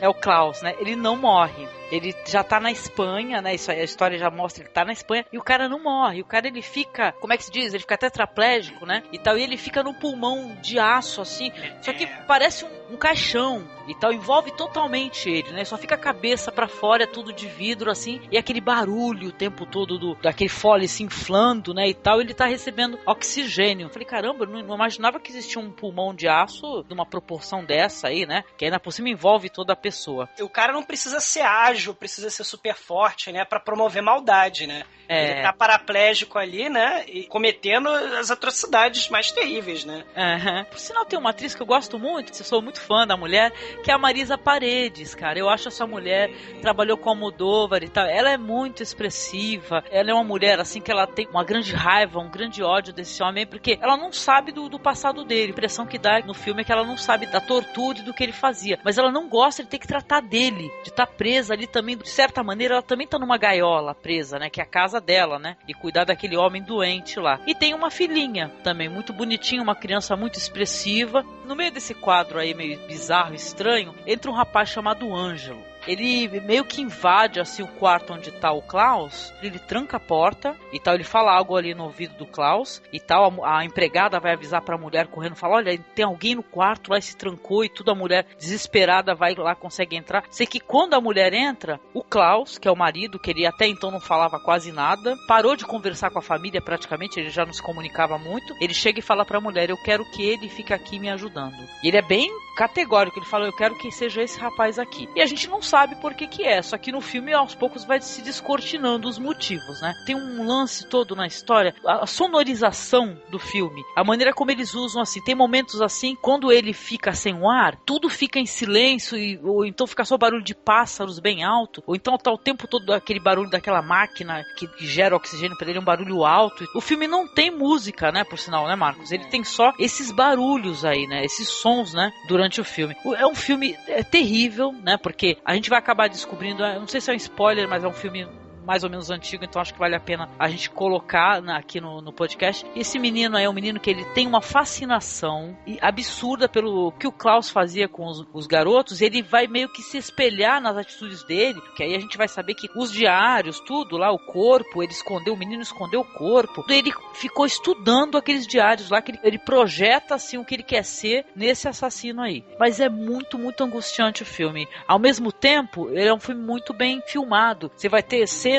assim, ângulos de luz, de sombra, que, é um trabalho de arte como eu vi poucas vezes, entendeu? No cinema, que você vê a genialidade do diretor, né, pra filmar e tal. E fora o fascínio que essa criança, que é a filha deles, vai começar a ter por esse rapaz que também vai se revelar um assassino cruel, tão sanguinário quanto o Klaus que tá lá deitado.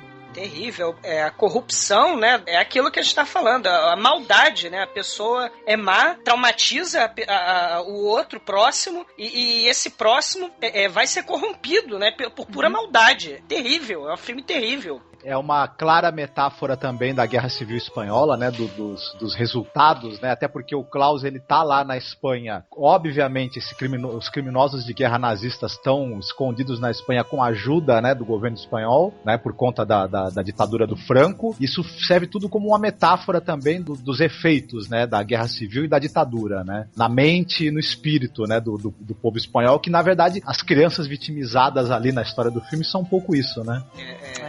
Não, e o menino vai transformando a casa num campo de concentração, né, gente? Sim. Eu não falei isso, mas aos poucos ele vai transformando o visual da casa num campo de concentração. É uma história tenebrosa, entendeu? É tenebrosa, entendeu? Ou seja, é pra incomodar, entendeu? O fascismo é o cotidiano, né? Vai crescendo aquela influência, aquela repressão, o fascismo, né? O clima, a atmosfera desse filme é sufocante, né? Se a gente ficar preso, que nem o maluco nazista preso dentro do pulmão de aço, a gente fica preso, né, com essa sensação de claustrofobia. Esse filme é horrível nesse sentido, né? É angustiante, eu acho, pelo menos, né? Sim. Ele lembra muito visualmente os filmes do Andrzej Zulawski. Até comentei com a Angélica quando eu assisti, eu achei que a iluminação, a maneira de usar aquela luz azulada, as sombras, lembra muito quem já assistiu alguma coisa do Zulawski, talvez até faça um paralelo. O Zulawski, ele é o diretor da Terça Parte da Noite, o Possessão. Sim, então, a maneira de filmar, de fotografar, lembra um pouco o cinema dele, assim. Ele tem um clima, né? isso, bem claustrofóbico e sombrio nos filmes, né? Detalhe que o moleque, pessoal, o elenco infantil, né, no caso, ele teve um acompanhamento psiquiátrico, então, né, também, além de algumas liminares judiciais, então era bem tenso mesmo, até é maldito até nos bastidores do filme, assim, vamos dizer. Sim.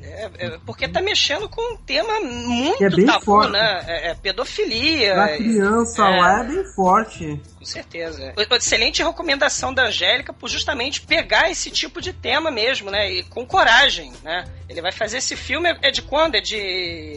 O filme é de 87. É muita coragem, cara. É assim, excelente recomendação pra variar, Angélica. O filme esse daí é atordoante. Eu acho que, numa boa, esse é o terror, né? É o terror, eu sempre achei isso, o terror da realidade, né? E tal, que não pode ser esquecida. É muito perturbador você ver o que esse menino vai se transformando. O final é pessimista, entendeu? É pessimista, muito pessimista. Esse diretor, eu não sei, né? Eu acho ele tem uns temas incomuns sobre corrupção de menores mesmo, né? Tem aquele Almar, que ele fez associado ao Exército também, né? Tem o Pan Negro, né? Então tem até essa questão do menor sendo corrompido, né? A inocência sendo perdida, destroçada pelos horrores da violência, né? No caso, promovido pela guerra, né? Pô, e na minha opinião, um dos melhores filmes que eu vi esse ano, entendeu? Engraçado assim, só pra citar, dando uma de Douglas, né? Que assim, o diretor, ele participou de um outro filme, mas aí nesse caso atuando, de um filme que eu gosto muito, que é o El Habitante Incierto, né? Do Guilherme Morales, cara, que também é a história de um cara que ele vai ficando totalmente louco. Sensacional esse filme, sensacional. Né? Achando que tem alguém na casa dele e depois ele vai ter outra perspectiva da mesma situação. É um filme que brinca muito com isso, do medo que a gente tem de não estar sozinho. A paranoia de tu estar sendo observado, sabe? Mexe muito com isso. É um cinema muito perturbador e muito inteligente, na minha opinião. E nada sobrenatural, apesar de tão legal que é o cinema sobrenatural também, né? Depois que eu assisti El Habitante Incierto, eu durmo com um porrete do lado da cama atualmente. Por conta desse filme, viu? Pode ter alguém embaixo da cama ou ter lesma, né? O primeiro barulho que eu escuto aí à noite, eu já pego o porrete e falo, vem! É só se você for um jovem libidinoso no filme de slasher, você tá lascado. Você vai morrer, cara. Se for pagar peitinho, vai morrer. Se for libidinoso, vai morrer. Angélica, já que você falou do Habitante Incierto, é interessante também esse filme do Jaime Balanguerol, Mientras Duermes, né? Que também tem mais ou menos o mesmo tema, né? De alguém que fica invadindo a sua casa sem você saber, convivendo com você e, enfim... E te comendo de vez em quando. Isso, e com a faca e o queijo na mão pra ferrar com a sua vida, né? A hora que ele quiser.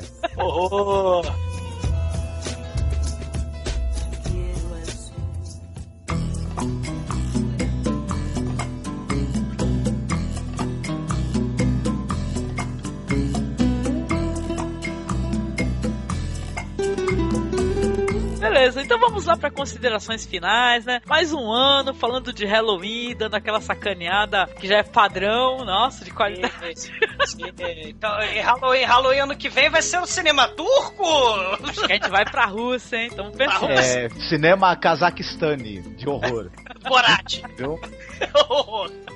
Então, eu queria que a gente fechasse aqui as considerações finais, né? E falando assim, por que ir atrás do cinema espanhol, né? Que eu sempre gosto de fazer essa pergunta, por quê, né? Então, começando aí pelo nosso amigo Carlos. Passa por todas as fases do terror, né? Desde o terror mais, como posso dizer, de estúdio, como a Hammer Films, que é no caso do Paul Nett, do Jesus Franco, no cinema mais gore, no cinema sobrenatural, enfim, todos os temas da nacionalidade dentro do país. Então eu acredito que o cinema espanhol precisa ser descoberto por cinéfilos, né? E tem muita coisa boa, tem grandes nomes, Jesus Franco, Amado de Osório, Alex de la Iglesia, Nacho Cerdá, o próprio Paco Plaza. Então eu acho assim que é um dos melhores cinemas de terror do mundo, ao lado do japonês, na minha opinião. Olha. E eu acho isso. Tá certo. Você, Marcos, o que você tem a declarar aí no final? Sobre o cinema de horror espanhol? Yeah. És muy bueno, és muy hermoso. Então, mas eu acho que eu vou repetir o que o Carlos disse, viu? Acho que ele foi perfeito. É um cinema que é muito rico, né? Você tem pra todos os gostos dentro aí do universo do terror. Tem o gore, tem aqueles filmes mais bem pensados, com um roteiro mais bem construído, com a narrativa interessante, criativa. Tem aqueles horrores mais simples que se sustentam aí num clima mesmo, né? Em criar aquele clima de medo, até de maneira artificial. Às vezes tem o horror picareta, mambembe, cara de pau de 1,99 divertido, e tem a produção bem cuidada, né? Tem pra todos os gostos, os diretores mais talentosos, os menos talentosos, mas muito esforçados, então vale muito a pena conhecer, viu? E assim, é um horror eclético, né? O pessoal experimentou de tudo e muitas vezes deu certo, eu acho. Vale a pena. E você, querido Douglas? É um exemplo, né? Fazer cinema, mesmo com dificuldade, mesmo em plena ditadura, né? Em plena repressão de pensamento. A arte, ela não pode ser reprimida, né? Dias Franco, ele foi ter contato lá, por exemplo, com o underground da Itália, com o underground da Alemanha, com o underground da França. Ele continuou filmando. E essa característica internacional e libertária mesmo do cinema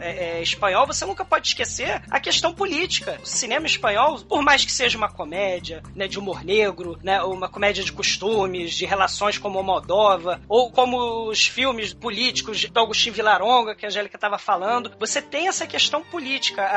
A visão de mundo, né, do cineasta não deve ser diluída por repressão, por reprimir a liberdade criativa de quem está fazendo, né?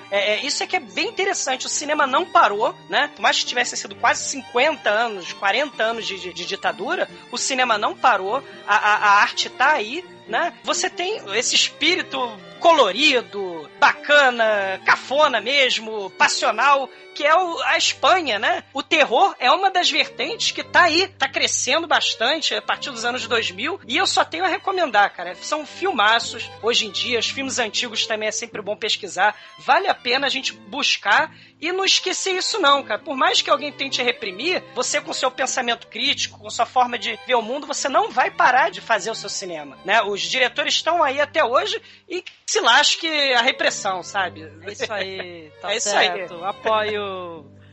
Obrigada, Douglas. E as minhas considerações aí, eu acho que eu concordo com o que os amigos falaram perfeitamente. A gente já falou aqui bastante de cinema espanhol, né? No Masmorra, já falou do Carlos Saura, sua trilogia. Se eu for reafirmar algo, é que vale muito a pena você conhecer o cinema de outros países, né? Porque eles têm uma identidade muito interessante. Eles colocam coisas deles, conteúdos deles, seja a maneira de viver, a política do país, né? Isso daí tá sempre ali na obra, né? Você acaba tendo, né, uma outra vivência. Pô, e vale muito a pena. Pra você que conhece só o REC, infelizmente, que por sinal, infelizmente mesmo, porque o 3 tá um lixo e o 4 vai ter 4, vai ficar pior. Então eu recomendo que você procure os outros cineastas aí, esses caras mesmo aí que a gente citou, o Agustín Villaronga, o Jess Franco, Menabar, não, lá, quanta gente boa, o Paco Plaza, Balangueró. O Bigas Luna. O Bigas Luna, maravilhoso, né? Então, olha, acho que vale muito, muito a pena conhecer esse cinema e ampliar o leque, né? A nossa proposta é essa, abrir o leque de filmes diferentes, diferentes, países diferentes. Tá aí um podcast pra vocês aí, pra vocês curtirem. E é claro, vocês conhecerem as filmografias, né? Vocês pegarem esse filme de terror que a gente recomendou e ver os restantes, né? Que a graça tá nisso, né? Foi só uma referência. La garantia soy yo, né? Sim.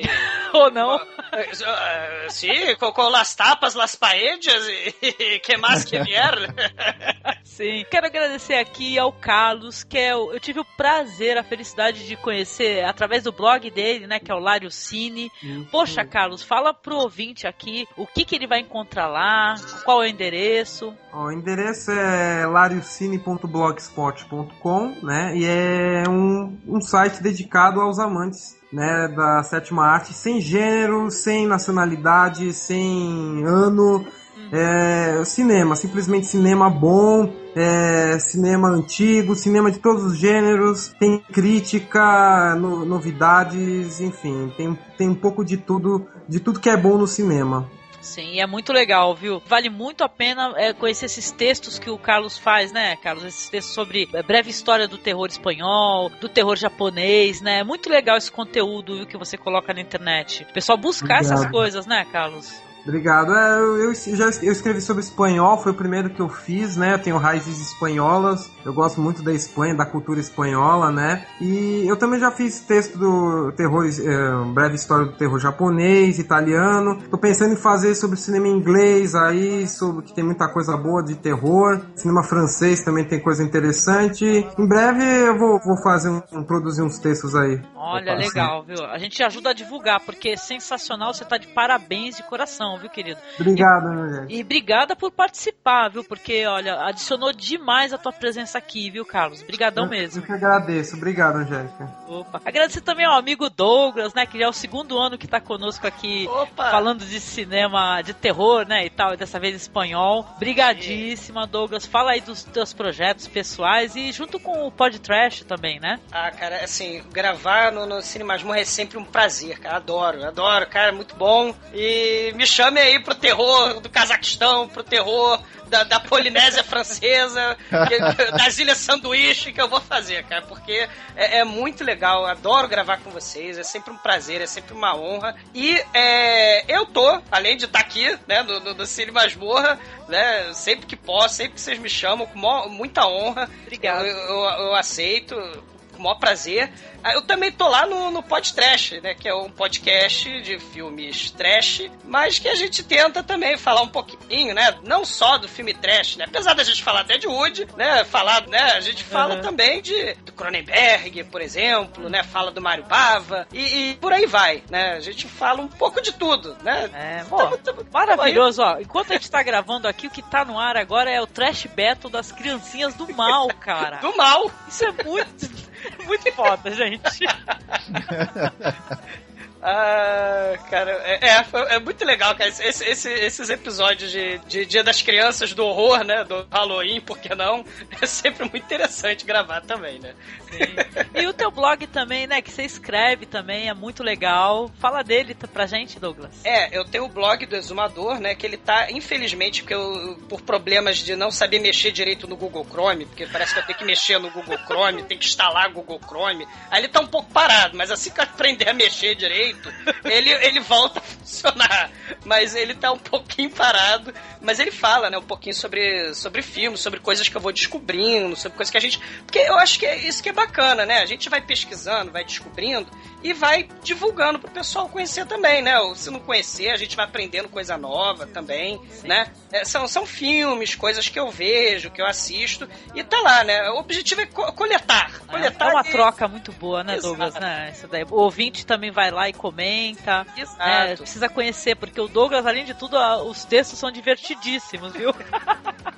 São muito legais, né? Com todo esse humor que o Douglas tem. Muito bom. Mas eu queria aprender a mexer um pouquinho mais no computador melhor, pra poder postar com mais frequência. Mas eu vou aprender a mexer no Google Chrome e vocês vão ver só. Vai ver só, tu vai ser um expert. Eu vou virar um hacker, vou ver só. Opa. Eu não posso usar o Explorer, cara, porque é coisa horrível. O 2012 tá aí, né? Se o mundo não acabar, o Douglas vira um hacker. Mas vai dar tudo certo. Mas garantido, não sou idiota, né? Tá bom, Douglas, obrigada mais uma vez. Valeu mesmo, querido, brigadão. Prazer. Agradecer também ao Marcos, né, Marcos? Aí, mais terror, espanhol. O próximo não vai ser Cazaquistão, não adianta tentar. Não, é Kuala Lumpur, né? O terror de Kuala Lumpur. Não sei ainda, vamos decidir. Botsuana, bom, enfim. É isso aí, prazer estar aqui de novo, né? Eu gosto muito desse podcast aí de Halloween internacional, né? Sim. Então, é as Nações Unidas do Terror. É isso aí. Com sotaque fluente, né? Exatamente, Sim. exatamente. Estamos cada vez melhores, hein? Estamos indo muito bem. Mi espanhol é milonga. Muito bueno. O Tremer, um colega meu, fala que o espanhol dele no rolê, cara, porque é muito ruim. No rolê, o espanhol dele. De resto, foi um prazer estar aqui de novo com o Douglas. Foi muito bom conhecer o Carlos, viu? Eu gosto do seu blog, queria conhecer pessoalmente. Foi um prazer. E é isso aí, vamos aí aguardando as novidades aí do Masmorra, né? Sim. Mas olha, muito obrigado, ouvinte. Você curtiu o nosso podcast? Escreve um e-mail pra gente, tá? É contato@cinemasmorra.com.br. Comente conosco aqui na seção de comentários o que você achou do podcast, filmes que vocês gostariam que tivessem aqui comentados, mais sugestões de países aí pra gente visitar no Halloween, né? Por que não? E é isso, até o próximo podcast. É isso aí. Até o próximo ano, até o próximo Halloween. Hasta la vista, baby!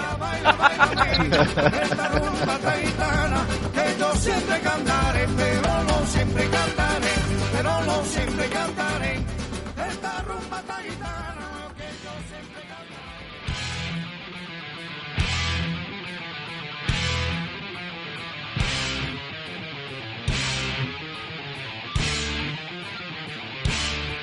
Eu tinha que pegar o teste, Angélica, desculpa, cara, eu ia pegar lá o quarto do Fermat, os matemáticos, não, suspense tipo Jogos Mortais, tipo Cubo, não, deixa isso pra lá. Vou pegar as lesmas que é mais legal.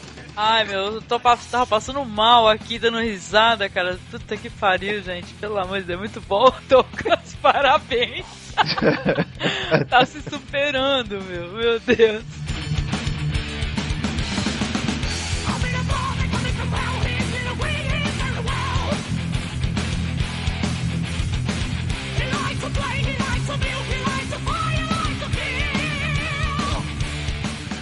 Pô, depois do Douglas trazer um trash, assim, que pelo jeito é tipo assim, é o must do trash, hein?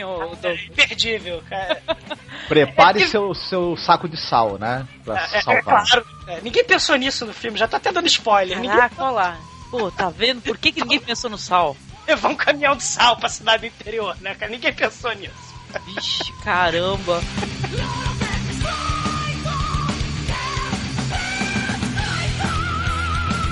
Porra, pera um pouco, gente, que tá o louro gritando aqui. Só um segundo que eu vou fechar a janela. Não, senão vai... Aquela gravação que sai o louro gritando, sabia? Pera, desculpa, um segundo só. A Angélica com o papagaio que nem o Dalton Trumbo, né?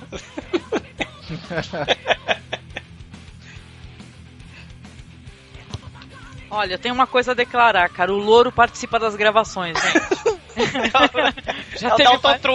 Já teve já umas 2, 3 gravações aí que o louro participou. Mas voltando ao assunto, né?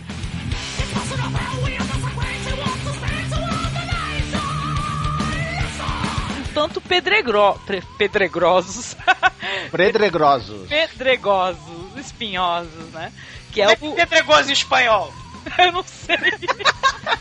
Piedregosio. Sim!